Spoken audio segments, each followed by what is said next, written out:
Good evening. Welcome to Grant Thornton's webinar on the recent Delhi High Court judgment in the case of Tiger Global.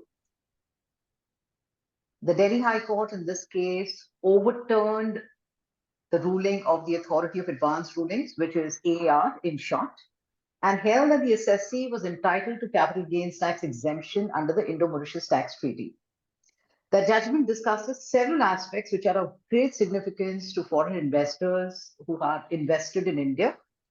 It has upheld the sanctity of the tax residency certificate, TRC in short, discussed the concept of beneficial ownership, interplay of limitation of benefits, clause within the tax treaty with domestic GAAR provisions and applicability of tax treaty provisions on indirect transfer. So without further ado, let's proceed with the discussion of this it's just a 225-page action-packed judgment.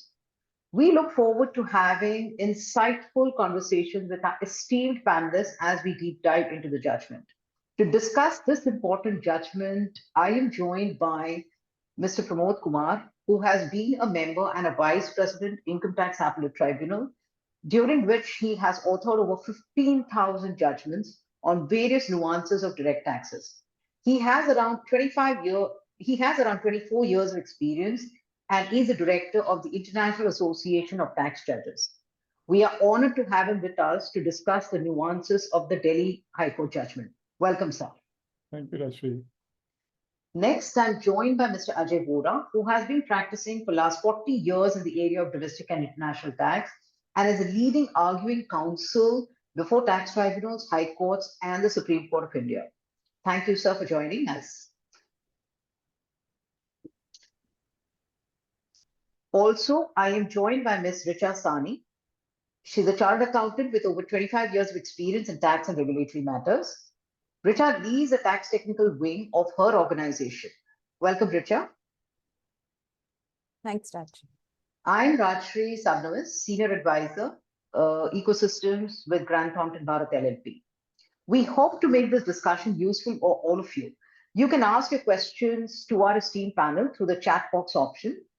We shall, with the permission of time, take up the questions. In case we are unable to answer your questions during the webinar, we will surely answer your questions through email. With this, let's move ahead. I would first like to request Richard to provide a brief of the judgment along with an overview of the observations made by the High Court. Over to you, Richard. Yes. Can I have the slides, please? Thanks. So let's begin with a brief overview of the facts.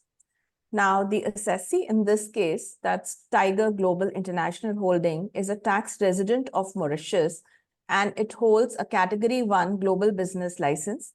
It also has a valid TRC, which is issued by the Mauritius Revenue Authorities, and it was set up with the primary objective of undertaking investment activities and earning long-term capital appreciation and investment income. Its immediate shareholders, if you could see in this chart also, they are Mauritius-based companies whose shareholders in turn are private equity funds, and they have raised funds from several investors across the globe. And here we're talking about more than 500 investors based in more than 30 jurisdictions. There is also another group entity, a US LLC, which is its investment manager. There is no funding being done by this entity. Now, what has happened in this case is that the assessee acquired shares of Flipkart Singapore between 2011 and 2015. And subsequently in 2018, it transferred the shareholding. And that was part of a larger arrangement. Flipkart Singapore held shares in an Indian entity, and it derived substantial value from substantially from assets in India. Post this, the assessee approached the AR to get clarity on the tax implications of this transaction. The assessee sought tax relief under the India-Mauritius Double Taxation Avoidance Agreement, or the DTAA, which allows Mauritius-based firms investing in Indian companies to pay capital gains only in Mauritius. The AR rejected the application, stating that the transaction was designed just for tax avoidance. It also stated that since the shares sold were of Flipkart Singapore, which is a Singapore-based entity, it could not be granted benefit of the exemption under the India-Mauritius Treaty. Pursuant to this, a writ was filed with the High Court. The Delhi High Court, in its verdict, has overturned the AR ruling. It allowed Mauritius treaty benefit. It also held that the transaction stands grandfathered by Article 13(3)(a) of the India-Mauritius Tax Treaty. So this was the broad construct of the decision. Now, while rendering the decision, the court has made certain important observations. Let's see what all has been said on some critical aspects relevant for investors. Talking about the Mauritius route, the court observed that the reason why Mauritius is and continues to be an important jurisdiction for FIIs looking to invest in India, it has manifold reasons. The liberalized exchange control, favorable investment climate, the prevailing socio-economic political stability, and the good network of tax treaties that Mauritius has always been a reason why FIIs have chosen it to be a jurisdiction to invest in India. The High Court then reiterated what it had said in Azadi Bachao and Vodafone, and said that it would be erroneous to question all investments originating through the Mauritius route. Mauritius entities and are not required to be viewed with tainted glasses, and neither they have to satisfy any separate standards of legitimacy. Coming on to commercial substance, what the court held was that in this case, the aggregate funds from more than 500 investors across 30 jurisdictions have been used. And why this entity was domiciled in Mauritius was basically on account of the investor-friendly environment and the bilateral trade, the agreements that it had with various other countries. The extent and the quantum of the investment that has been made, the duration for which they've been held, the expenditure which it has made in Mauritius, if you look at them in totality, then there cannot be any assumption that there is no commercial substance. It also said that just because the shareholder is exercising influence over a subsidiary, it does not make the other entity a puppet in the hands of the shareholder. What it observed was that the parent or the holding company would legitimately claim the right to exercise oversight and a broad supervisory role on the subsidiary. This could be in form of seats in the board of directors, periodic review of the affairs, periodic audit, and a normal reporting process.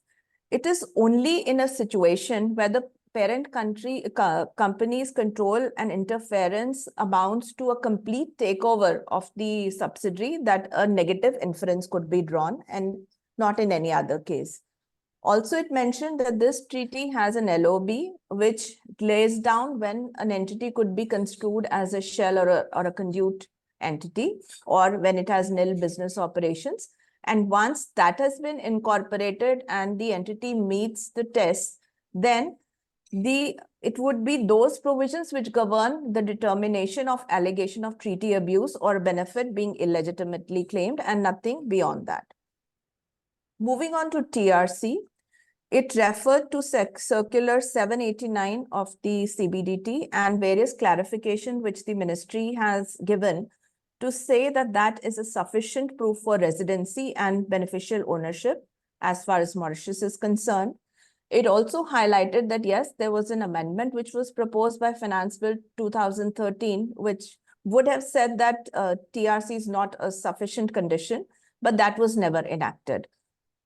Also, what it said was that the corporate veil can only be pierced in cases where the revenue has substantial proof of tax fraud, sham transaction, or camouflaging of illegal activities and lack of economic substance.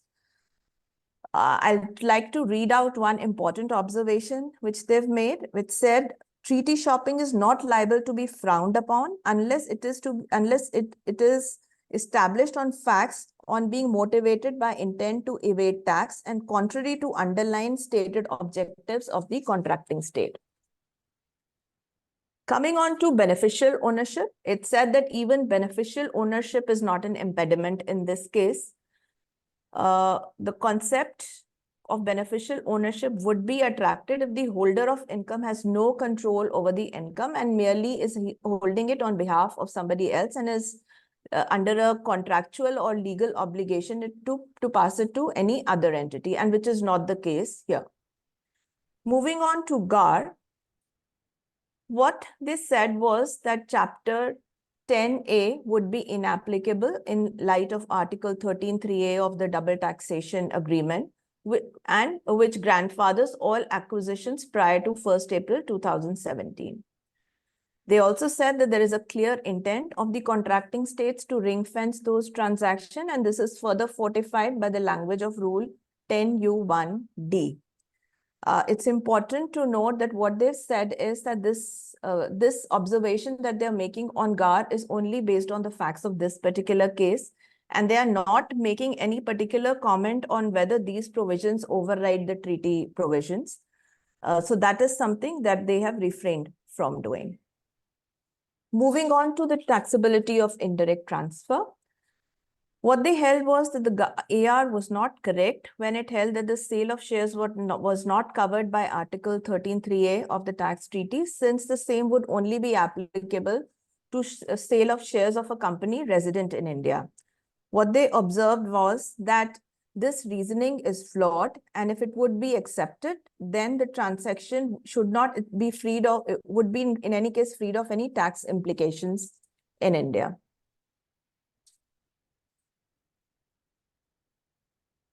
I think that's about it from my side. I'll hand it back to you, Rajshri. Thank you, Richa. That was quite, very quick snapshot of an important decision, which, to my mind, there are 2 or 3 key principles and issues that do come to life. Clearly there is issue of substance, there's issue of grandfathering, there's issue of beneficial ownership, the indirect transfer, the tax residency certificate, and the sanctity of it, and of course, the new principal purpose test and the interplay with our domestic GAAR. Keeping this in mind, and very clearly, if you were to look at from the intent of the government and keeping in mind the investor's interest, bringing in a little bit of tax certainty and trying to cut down on litigation to the extent possible, I think with that background, we will at least try and touch upon some of the key issues which we believe merit some discussion. And of course, with this esteemed panel, I would definitely not want to miss the opportunity of getting their insights into some of these important principles that have been laid out in this judgment. So I first actually move to Mr. Pramod Kumar. Sir, this question is for you. This is more on the issue of substance. The High Court has observed that merely because a parent may exercise shareholder influence over its subsidiary would not lead one to draw an adverse inference of the latter being a mere puppet. What is that thin line, and what should investors consider? See, this issue actually revolves around the concept of beneficial ownership, as to what is the point of time when you come to the conclusion, what is the test you put for coming to the conclusion that the beneficial owner is somebody else. Now, in this judgment, the court has applied the legal and factual test. That test is that when the recipient has a legal and factual obligation to pass it on to somebody, that is when the question of beneficial owner being somebody else would arise. Now, the mere control, therefore, on the company would not really be very relevant.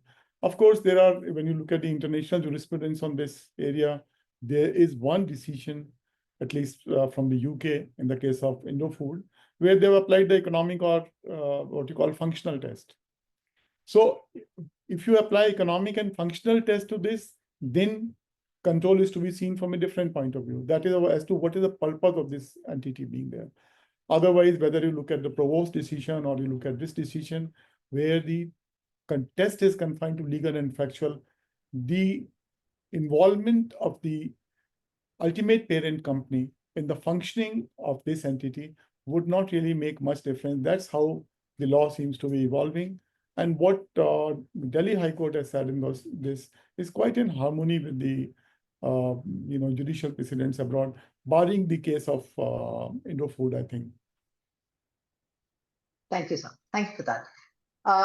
My next question, probably this is now Mr. Ajay Vora for you. Many cases the tax officer question the substance of the Mauritius company and deny treaty benefits. Can this be done now without actually formally invoking statutory GAAR under Chapter 10, Chapter 10A, sorry? And what do you think is the interplay between the statutory GAAR, judicial GAAR versus STAR? And what, in your view, is the current position? In practice, actually, I think the tax department is, in any and every other case, in contesting the availability of treaty benefit to a Mauritian entity, notwithstanding the CBDT Circular 789, notwithstanding the judgments handed down from the Apex Court, the Delhi High Court, and so on. The point is that, as was also noticed in Tiger Global, that while TRC is conclusive, the revenue can contest it on ground of fraud, sham, collusive transaction, or if it's a subterfuge. So the onus will be on the revenue to establish, with reference to the facts of a particular case, that the Mauritian entity is a fly-by-night operator, does not have substance. The onus will thereafter shift to the taxpayer if they are able to, in the initial instance, establish a prima facie case of treaty shopping, or treaty shopping in the sense of a company having no substance in Mauritius, just being a conduit company.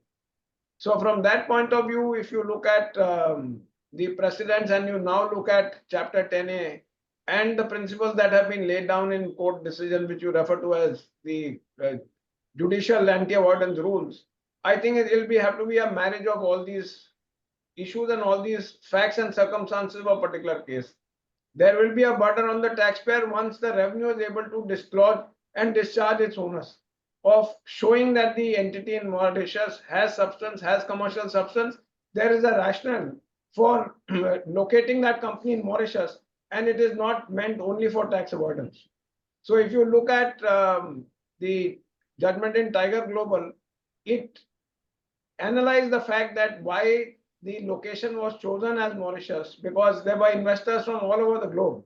The Mauritian entity, which was the seller of the shares, was held by 7 further top-level Mauritian companies, which in turn were controlled by a fund in Cayman, which had investors from, as you mentioned, 500 investors across 30 jurisdictions.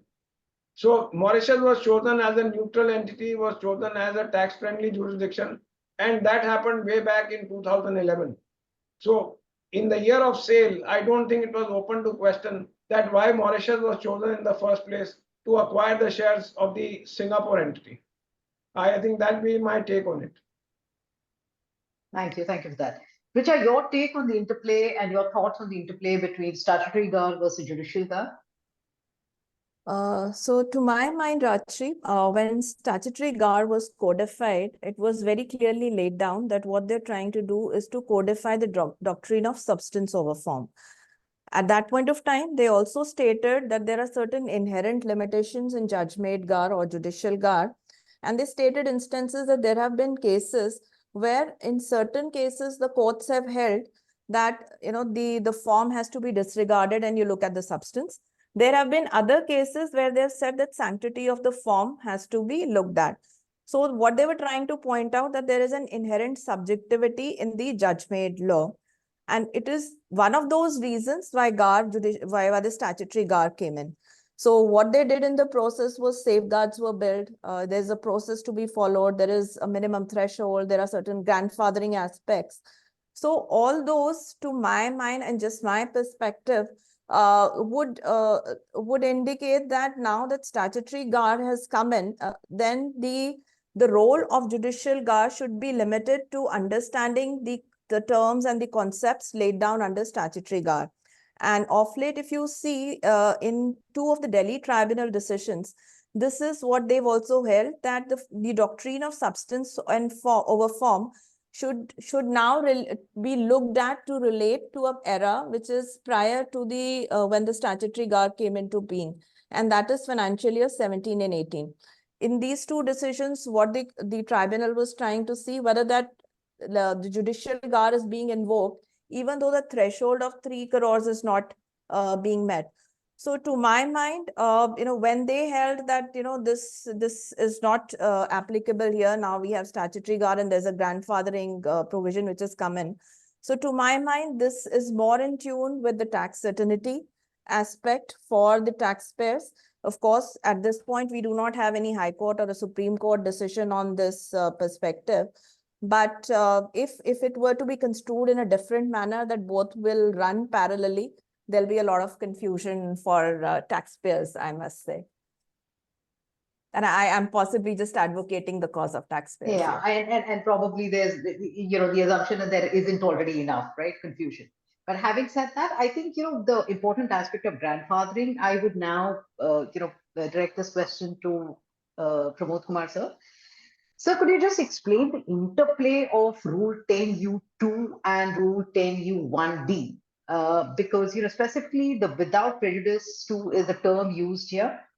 I think, and clearly the High Court has also very clearly stated they have negativated the argument based on Rule 10U2 and have found that the same does not override or eclipse the protection accorded by Clause D of Rule 10U1. Your thoughts on that? Thank you so much. Before I come to that, just one small point to add to what Richa has said. You see, it was not only the subjectivity of the judicial GAAR, but also inconsistency in application which created it. And once the statutory GAAR is in place, then probably judicial GAAR doesn't have much role beyond the limitation of accepted.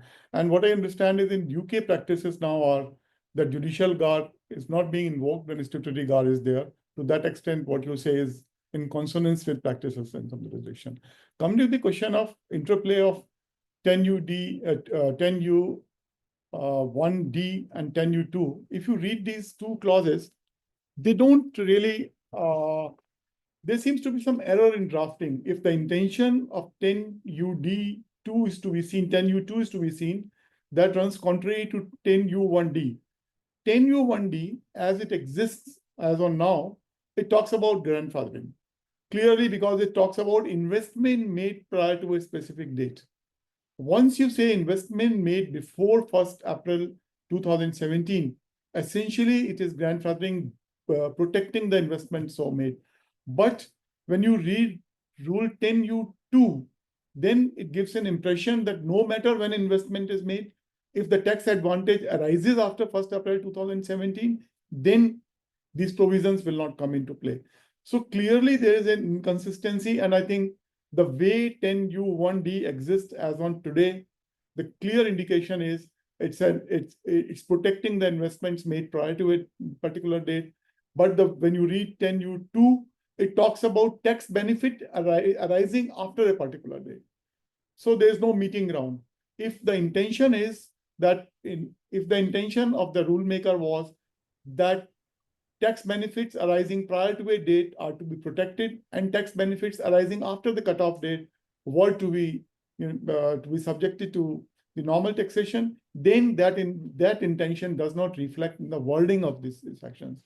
Therefore, what their lordships of Delhi High Court has done in this case is, I would say not only correct, but very pragmatic approach that if you have two provisions which seem to be in conflict with each other, there's no scope of reconciliation, then you have to read the provision as it is worded. And even if there's an omission, or it's not for the courts to infer the omissions, those omissions, and give life to them. Sure. Thanks for sharing your thoughts on that. I was also wondering, and just a thought here, like even if the investments would have been prior to April of 2017, clearly the grandfathering would automatically apply basis the reading of this rule. Question is, were they anticipating, especially when when we were drafting this, were they anticipating that you could have investors who could take additional steps to ensure that they're protected under the treaty, or probably something more? And that, to my mind, is also too far-fetched. So I would say, at least in this particular decision, I agree with you completely. I think it's a very pragmatic approach that's been taken. I would now, given the fact that we touched upon grandfathering, I think I'll just move slightly towards the beneficial ownership concept. And Mr. Vora, this question is to you, and I will come to you also, sir, from Mr. Pramod Kumar. Is the concept of beneficial ownership relevant for capital gains? I think that's the first question. And whether the court has done a narrow interpretation of beneficial ownership versus the OECD model commentary, or for that matter, the UK and Canadian courts. So, your thoughts on that? Insofar as the article on capital gains is concerned, it does not allude to beneficial ownership, unlike the article dealing with taxation of interest or taxation Or of dividend. right. So Yeah. I don't think you can read that further requirement of beneficial ownership of the investment into all the article dealing with taxation of capital gains to hold that it is a condition precedent that the entity which is the registered owner of the shares is also the beneficial owner. So I personally speaking, I don't think that that's a requirement inbuilt into taxation of capital gain and the article dealing with that. Insofar as your further question about the concept of beneficial ownership and the Delhi High Court judgment, I think the issue is one of subjectivity. I may perceive myself to be the beneficial owner, you may think otherwise, that I am acting on the instructions of somebody else.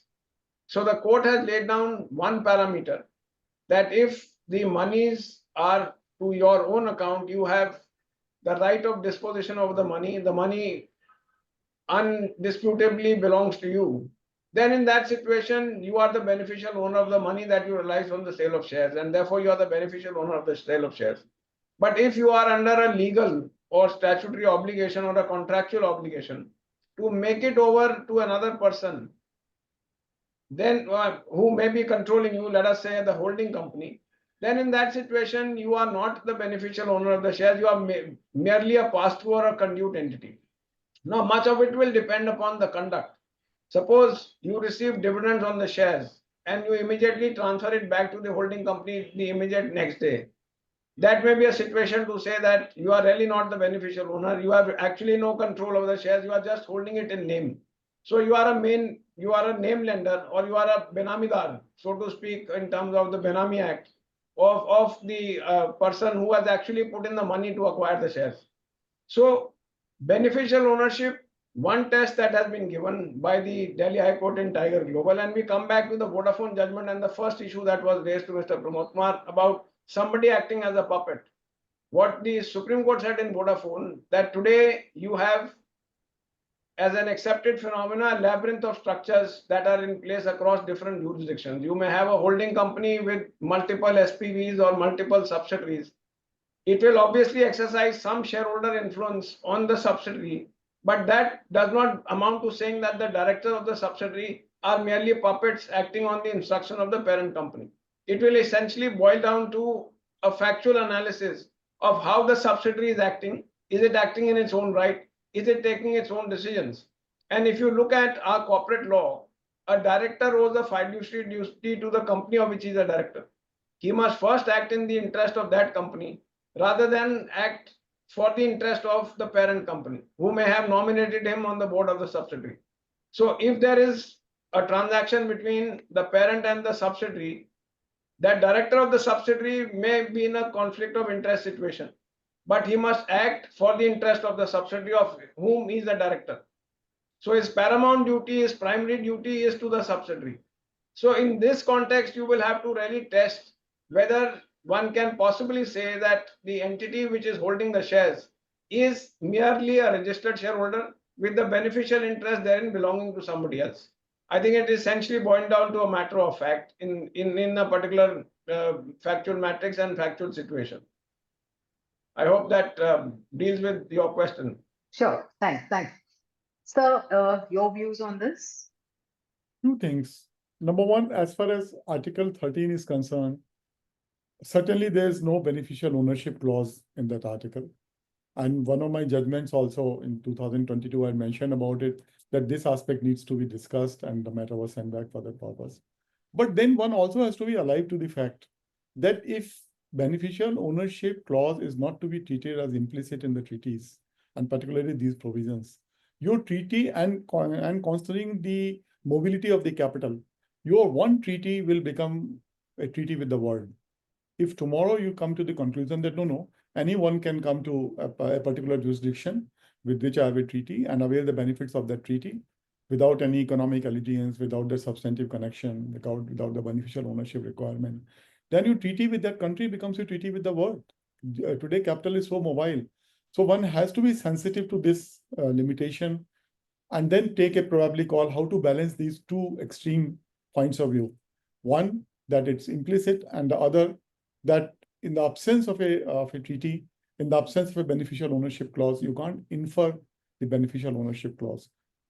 And if you look at the Supreme Court judgment in the case of Alta Energy, that's by Canadian Supreme Court, that seems to support the proposition which has been put by Ajay, that unless you have a specific mention of a clause, you can't infer anything in it.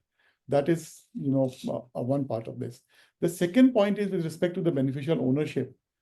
As I mentioned earlier also, the test of the legal and factual test, or you call it timing test, that you receive a money and you have a corresponding obligation to pass it over, is only one test. One cannot be in denial of the economic test also. And please take a look at the Indo-Food judgment. In Indo-Food judgment, what happened was that when Indonesian-Mauritian treaty came to an end, and they tried to insert a Dutch company between the transaction, which was just to be receive the money and pass it on. And on these facts, the UK Court of Appeal came to the conclusion that whether they have the corresponding duty to pass or not, this still cannot be treated as a beneficial owner. That test must fail because you have to look at the substance and not only the structure. So I would, and interestingly, if you read Tiger Global judgment, and particularly one passage, is probably at page 191, where the Honorable Delhi High Court has quoted a very, very long article, which itself acknowledges and talks about the Indo-Food decision. So I would think we would still have to wait till all these tests come up before the court, and then they take a conscious call that these tests are to be rejected. However, you are absolutely right. As the law stands today, the only test for beneficial ownership known in Indian jurisdiction is the legal and factual test or timing test. So economic test or the functional test as on today doesn't have a role here. Actually, if I may come in, I just want to add to what. Yeah, please. So I think basically, sir, the point that you have made, if this is only a conduit company and it is incorporated only to hold the investment in order to gain a tax advantage, I think the taxman will seek to deny the treaty benefit on the ground that you are not a bona fide resident of that country, without even necessarily getting into beneficial ownership. I think that's one point I wanted to make. Second was in the context of our section 79, which seeks to deny set-off of losses in a situation where there is change of shareholding of more than 49% in a private company or a company in which public are not substantially interested. There is a distinction between registered shareholding and a beneficial ownership.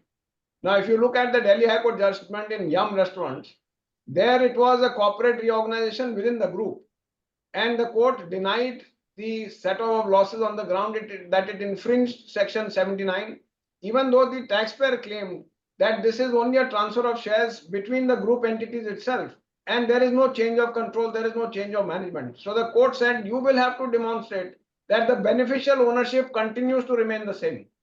So there the test in section 79 is not registered ownership, but change in beneficial ownership. So I think that Yum Restaurants may also throw some light on the test that can be applied to determine beneficial ownership. Fair point. The only thing here is, at times, clearly, when you look at capital gains and when you look at extending the benefits under this particular article, we do touch upon, and of course, we are always challenged by the tax authorities in terms of proof that the beneficial ownership is with the actual party who's transacting or the party who's transferring the shares. The question really is that the proof of proving is always with the taxpayer, because the revenue is only going to question and they say, sorry, the benefit is denied. And when we spoke about the Yum decision as well, the thought that comes to my mind is today, if I look at corporates and if I look at groups, I will have investment companies, I will have holding companies in my structure. And simply because that company may not be into operational activity or day-to-day activity does not necessarily classify them or categorize. You cannot categorize them as dormant or just conduit companies. I think that needs to be, that is one kind of mindset which probably we need to move away from.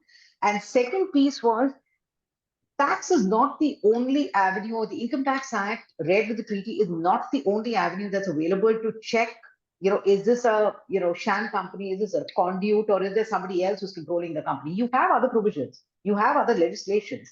And I think somewhere we just need to be a little bit mindful of saying that an Income Tax Act is not the only legislation that's available to, kind of deny a benefit to an investor. I mean, this is especially in today's day and age, wherein you have so many pooling vehicles which are used. It's commonly used across the globe. So it's not just India specific.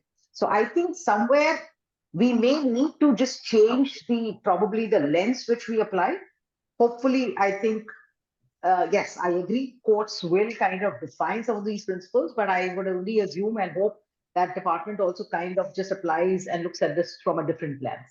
Moving on to, when we talk about revenue and yes, Mr. Gupta, Your please. point is very well taken. I may just add that even if you have an investment company, an intermediate holding company in a foreign jurisdiction, the pedigree of that company becomes important. How long is that company in existence? How long has it been holding the shares? Has it made any other investments other than India? Does it continue to hold the investments even after if it has made the sale? Does it still hold some investments? So all these will become material circumstances in order to determine why or how you chose a particular location in order to incorporate that holding company. I think in actual practice, these become important. Absolutely. I completely agree with you. And at times what happens is the lens that one, applies, i.e. tax is not the only reason always, right? There are business reasons which override some of the tax decisions taken. Tax is always a consequential. Now, of course, as I said, each of us can have a different point of view and what actually the facts, it makes it very interesting. But my only, take on this is that I think we just need to move away from this entire concept of that every transaction is only done for tax avoidance. I think, somewhere that needle has to move a little bit. And that's the only probably expectation that I have. You're bang on. I will just give one example where a shipping company was housed in Singapore and it claimed the treaty benefit because under the India-Singapore Treaty, income from shipping in international waters is exempt. Now, brought on record material to show that Singapore is a maritime hub and why Singapore was chosen, why the ship had a Singapore flag, and with that we earned income. So that also was very material in determining that this was not, as you rightly said, only for the purposes of gaining any incidental tax advantage. There were business considerations outweighing the decision to locate it in Singapore. Absolutely. Thank you. Yeah, thanks for sharing that, sir. While we are on beneficial provisions, I'm looking at revenue authorities. I just move, probably over to the next, important aspect, which is on the tax residency certificate. So I come back to you, Mr. Pramod Kumar. Here in this case, the High Court has actually held that TRC by the competent authority must be considered as sacrosanct. However, in a recent Supreme Court decision, in case of Ahmedabad, the Urban Development Authority, Apex Court has raised doubts on the proposition of binding nature of circulars on field authorities when such circulars deviate from the correct legal position. Today, how much should an investor rely on Circular 789?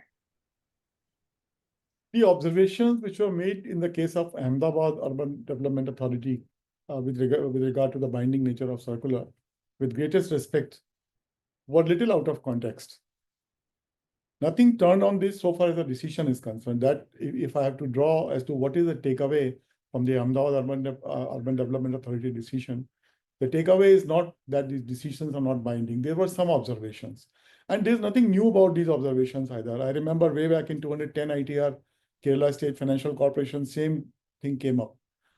But as the law stands, these circulars may not bind the courts. They cannot bind the courts, but they definitely bind the assessing officer.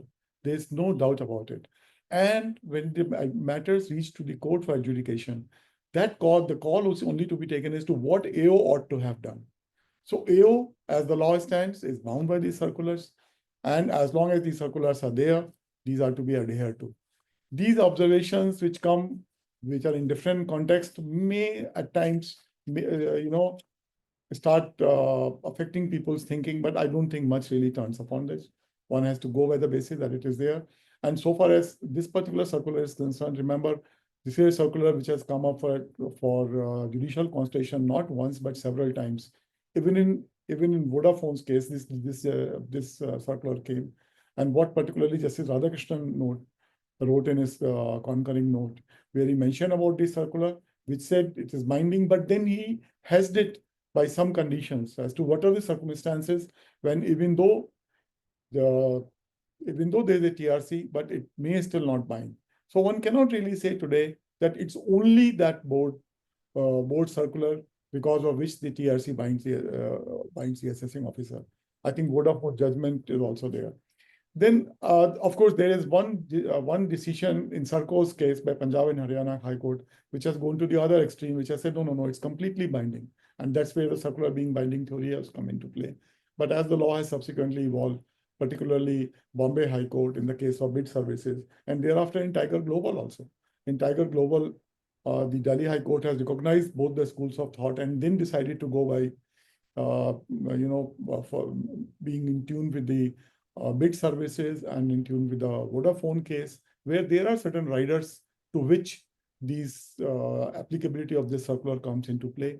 And unless those conditions, which are the conditions regarding fraud on the revenue or illegal activities, etc., they come into play, I think investors are quite safe in proceeding on the basis that the TRC, particularly in the context of 689, does bind. Then on this, this is also a reality today that there is a contradiction in government's approach. On one hand, we have the circular, and on the other hand, we see revenue's constant effort to make arguments which are sort of antithesis to the circular. So this is a contradiction in the government approach. There's nothing on the legal side. Okay, thanks for that, sir. Moving on now, basically the new protocol. Richa, I now this question directed to you. In the context of the Indo-Mauritius Treaty, right, post the amendments by 2024, the protocol, how do we actually analyze the principal purpose test and versus beneficial ownership test? How do you view that? So, Shachri, while currently the protocol has not been notified, but if you were to analyze these two aspects, and as Mr. Pramod Kumar and Mr. Vora mentioned, that the term beneficial ownership is if you look at a treaty, is only there in a few articles. So there is this argument possible that you don't really have to look at it when you are evaluating the capital gains provisions. PPT, on the other hand, is very income stream agnostic. So this is something which is all pervasive, and it has to be looked as far as all the income streams in the tax treaty is concerned. So going forward, when in the Mauritius tax treaty, this new protocol is notified, there will maybe the beneficial ownership issue that the department rakes in case of capital gains would no longer be relevant, and they would try to more position on the principal purpose test. That is one aspect. And also, let me point out that the principal purpose test is even much more wider than our domestic GAAR. It only talks about one of the principal tests. Our GAAR talks about the main purpose, and there are other elements also which have to be one of the four tainted elements which have to be fulfilled. It does not have any threshold. So to my mind, it's much more wider. Going forward, the discussion and the challenge will be more around the PPT, and I think beneficial ownership in context of the capital gains would possibly be relegated a bit to the background. And what about treaty shopping in the light of the new preamble? I think that's an area where we really must look at. If you look at all those, landmark decisions of Vodafone that we cite to say that yes, treaty shopping is acceptable because in the preamble of the Mauritius Treaty there is this term of encouragement of mutual trade and commerce.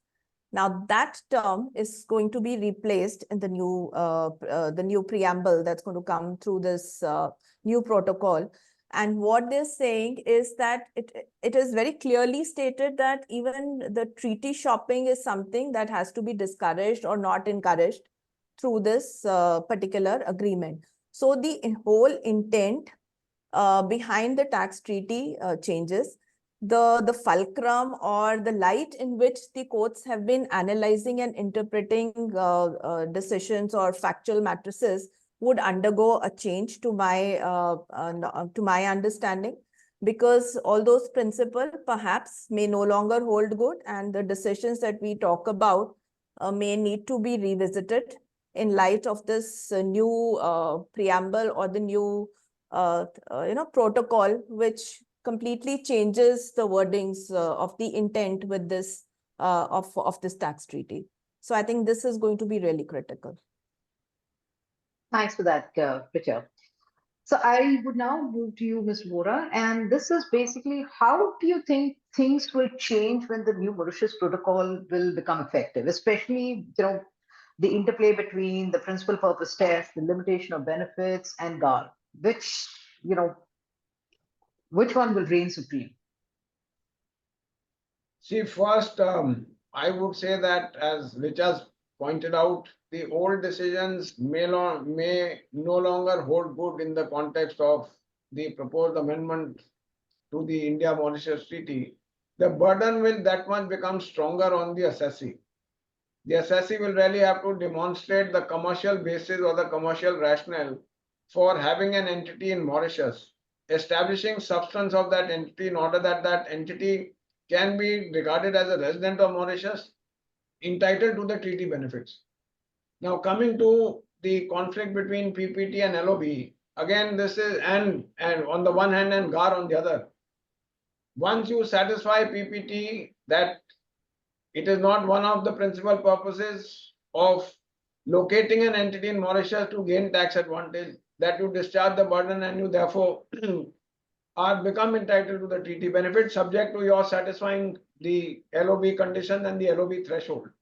Now, in that situation, you do become entitled to the treaty benefit. The question will be whether GAAR can step in and say, no, notwithstanding that the PPT test is satisfied, the main purpose of the arrangement is in order to take a tax advantage, or it is intended for tax avoidance.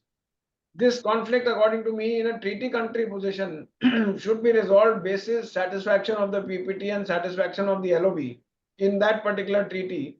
And GAAR should not come in only for that reason that it produces a result which is not acceptable to the Indian revenue. Now, having said that, if it's a simpliciter transaction which gives rise to income in one of the two contracting states and it is governed by the treaty, you can possibly say that once you satisfy PPT, once you satisfy LOB, the treaty benefit should be available. But if it's a complex transaction which has shades both in Mauritius as also and largely in India, and our domestic GAAR talks of one of the steps not being kosher, then the entire arrangement is to be disregarded. So one will really have to look at the transaction as a whole. One step may be fine having regard to the treaty, but the other limbs of the transaction that are done in the host country or in India, that may actually fall foul of the law. Now, in that situation, the transaction as a whole may be disregarded. So there may be a conflict between PPT, LOB on the one hand and GAAR on the other. It will actually depend on how you need to resolve it, which will take primacy or which will override the other. Our Shaw section 90 subsection 2A says that there will be a treaty override if the GAAR provisions apply. So if chapter 10A applies, even if the treaty is more beneficial, you may not get the benefit of the treaty. So I think in actual practice, you will have to really look at the transaction as a whole. As I said, if it's a plain vanilla transaction, in my view, the treaty will override. But if it's a transaction which has, limbs that are carried out in India and which are not in line and in compliance with Indian law, a different conclusion may follow. So, and this I would say would get more complicated, especially if I am looking at a global restructuring. Right. For whatever, again, for business reasons or for whatever legislative reasons also sometimes, and regulatory reasons also. Right. If I want to look at a global restructuring, and if I have a situation wherein I not only need to access one treaty, I probably may be looking at a triangular situation. Sure. And the challenge is even more, I would say, when if invoking GAAR is not going to be difficult, because they'll say that we believe that this is nothing but it's just a see-through. And the question again, as you rightly said, the onus is on the assessee or on the taxpayer. And that is where the real challenge lies in terms of how do I really go about explaining the entire transaction. So Yeah. you'll have to show that each step is kosher, Yeah. and overall arrangement also is not is otherwise tax compliant. Sure. So Pramod sir, your thoughts on this? See, in Tiger Global case also, when they refer to 2A, and then they refer to Telstra judgment, talking about how domestic law amendment cannot override the treaty. That's the only point where I have an issue with the Delhi High Court judgment. Because if you look at the Telstra decision and the context in which this proposition is laid down, that is altogether different from the context of subsection 2A of section 90. Section 90, subsection 2A talks about to which extent the supremacy of the treaty is to be checked vis-a-vis the domestic law. And that is quite in consonance with the best practices globally. Whether you look at US or you look at other developed countries, anti-abuse law always restrict the applicability of the tax treaty. So conceptually also on the first principles, there doesn't seem to be anything wrong in that.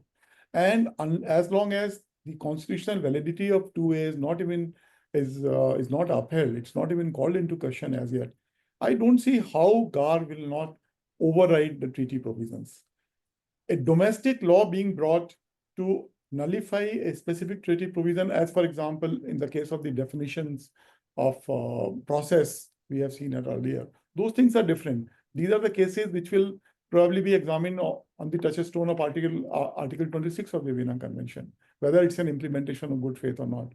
But so far as GAAR is concerned, I have a slight issue with this. I think GAAR does override. Secondly, when you talk about the preamble part, keep this preamble aside. Let's look at the amendment which has been made in section 90, subsection 1, clause B. That is almost on the similar lines, which talks about eliminating the treaty shopping and other options. So I think today, post amendment of this section 91B, post insertion of section 2A, situation is materially different. And I agree with Ajay that you have to look at the transaction as a whole. But if that transaction as a whole surely to be looked at, but the supremacy of the GAAR, I think it does exist. And as I said, my only issue with this judgment would probably be that if you say that despite subsection 2A, you still cannot have a domestic law amendment of the nature of subsection 2A so as to nullify the treaty, that is probably stretching a bit too far. Now, talking about two other things which they mentioned about, on the beneficial ownership, which was mentioned by Richa. Remember, right now we have three streams of judgment. One was the judgment in Blackstone's case, where Delhi High Court said, no, you can't read the beneficial ownership requirement into a clause unless it is specifically mentioned. That is a judgment which is now pending before the Honorable Supreme Court for consideration. Second, when you have the Tiger Global judgment, where their lordships noted the argument, but they left it at that. And third is, of course, a decision from the tribunal, which I had the privilege to author way back in 2021, perhaps, where the matter was sent back to the lower authority because this issue was not examined as threshold. So, that is a situation in which you still have quite a bit of uncertainty. The matter is before the Supreme Court, and even the subsequent decisions which have come have not really followed that part. That was my point. Thank you, sir. Any closing remarks, Richa? Given the fact that you still, at least my take is that you have Tiger Global judgment, you've had decisions in the past which kind of upheld the TRC, upheld the fact that it is a valid it is a document you just can't ignore. You also look at the totality of the transaction. You also look at the entire situation and the facts of the case in terms of, even if I have companies that have been incorporated in jurisdictions, which are investor-friendly jurisdictions, the benefits still have been extended to the taxpayer, right? For reasons in those decisions. But what I heard also, I've also heard saying that in spite of all of this, and in spite, of course, you have the treaty, you may satisfy the the PPT test, you may also satisfy the LOB. The question really is, domestic GAAR can still override. Now with that, okay, what are your closing remarks? Well, I think, and with the backdrop of all this, there are a couple of things which I think today investors should keep in mind. I think one aspect that I would say is documentation is the key. If we were to just look at this decision also, the assessee was able to establish who was driving, the decision-making process here through the documentation that was provided. That is something that will be relevant for GAAR as well. As far as TRC is concerned, I think we also need to just wait and watch for the Supreme Court decision in case of Blackstone. So that's one thing I think that the investors should monitor. The other is, of course, as I mentioned, once the protocol has been enacted, then you would have to have a more in-depth analysis of the structures to see, because the older decisions may not hold too good. And finally, I think, with the Pillar 2 coming into being, and entities, even the jurisdictions which have been historically considered as low tax jurisdictions, adopting Pillar 2, adopting the QDMTT, maybe it is time that, while arguing before the tax department, these propositions are also taken up, that this jurisdiction no longer is a low tax jurisdiction. They have already implemented BEPS Pillar 2 there. I would take the example of maybe the Mauritius, where they've already brought in QDMTT in their domestic law. It is just that the legislation is pending. Singapore, for instance, has already introduced IRR and QDMTT. So that is going to be applicable from 1st April.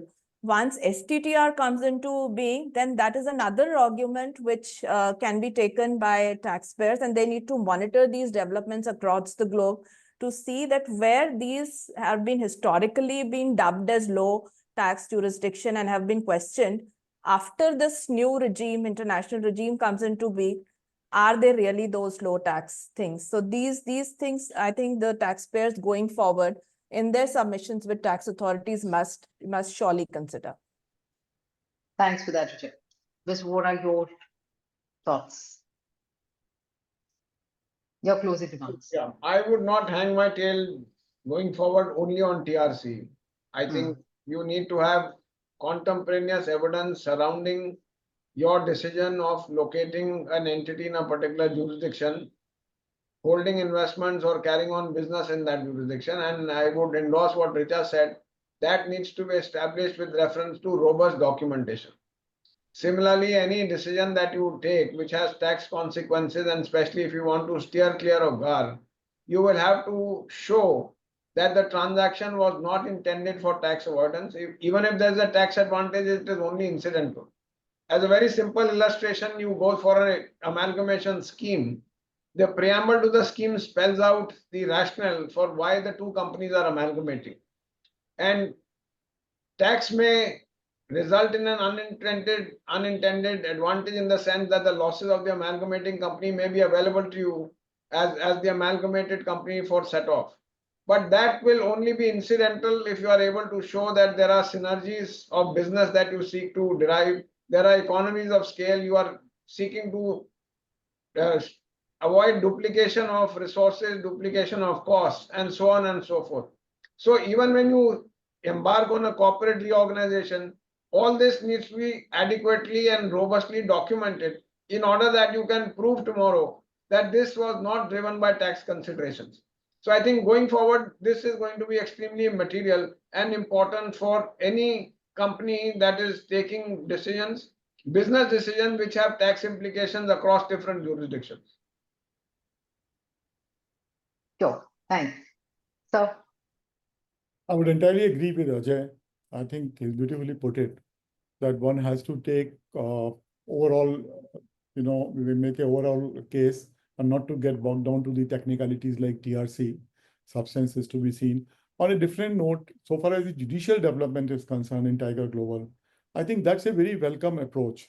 And one of the best things about this decision is not only a very pragmatic approach to the tax treaties, which is in tune with the business realities, but also something quite in harmony with the treaty jurisprudence across the world, across the globe.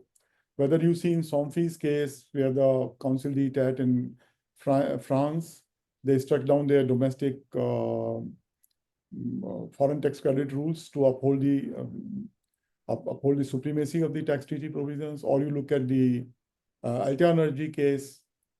One good thing that we can see in this judgment is a clear approach, great clarity of thought about something very fundamental.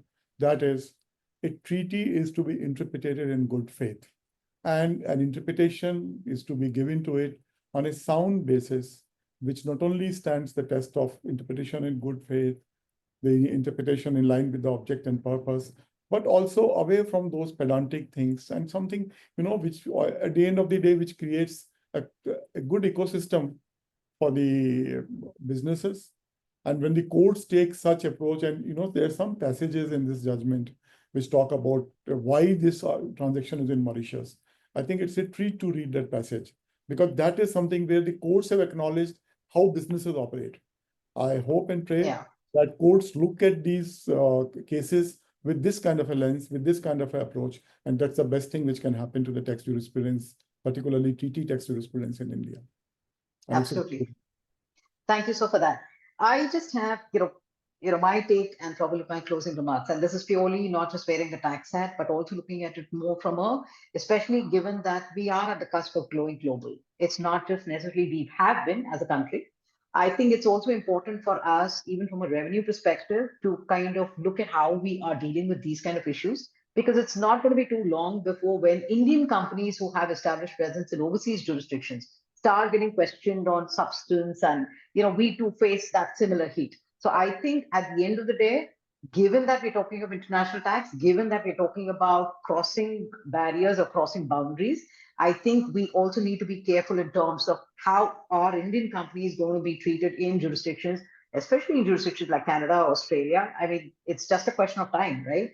So I think there has to be some balance that needs to be established there, and probably time will tell in terms of what kind of questions come their way, because we are aware of Indian companies also facing the heat from the overseas revenue authorities. Having said that, I think it's been a extremely interesting and extremely good, I would say, discussion around this important judgment. There are some questions which have been posted in the Q&A. What we will be doing is, given that we we're short of time, we will be responding to each of your questions. We will be sending our email response. So please, you will be receiving a response from our side. On that note, I think I'll just check on the chat if there's anything else. Yeah, okay. And so on that note, thank you very much. Really appreciate Mr. Pramod Kumar, Ajay Vohra, Richard. Thank you. It's been an extremely interesting conversation. Thank you very much. Thank you. Thanks, Ajay. Thanks, Richard. Thank you.